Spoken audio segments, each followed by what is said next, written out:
Bogus doctor विरुद्ध Mohol police ठाण्यात गुन्हा दाखल.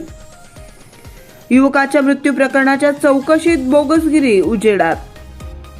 व्यवसाय करण्यासाठी लागणारे वैद्यकीय पदवी व प्रमाणपत्र नसताना डॉक्टर असल्याचं भासवून रुग्णावर फसवणुकीनं उपचार करून पैसे उकळणाऱ्या स्वयंघोषित डॉक्टरने उपचार केलेल्या रुग्णाचा मृत्यू झाल्यानंतर वैद्यकीय अधिकाऱ्यांनी केलेल्या चौकशीत ही बोगसगिरी उजेडात आली आहे. आलोक सुशांत विश्वास, वय वर्ष 32 वर्ष, हल्ली वाळूज असं या बोगस डॉक्टरचं नाव असून त्याच्या विरुद्ध मोहोळ पोलीस ठाण्यात शुक्रवारी गुन्हा दाखल करण्यात आलाय. याबाबत मिळालेली माहिती अशी की मोहोळ तालुक्यातील वाळूज येथील सोमनाथ रणजित राक्षे, वय वर्ष 20 वर्ष याच्या मृत्यू प्रकरणी चौकशी करून त्याचा अहवाल सादर करण्याचे पत्र मोहोळ पोलिसांकडून नरखेड प्राथमिक आरोग्य केंद्राच्या वैद्यकीय अधिकाऱ्यांना पाठवण्यात आलं होतं.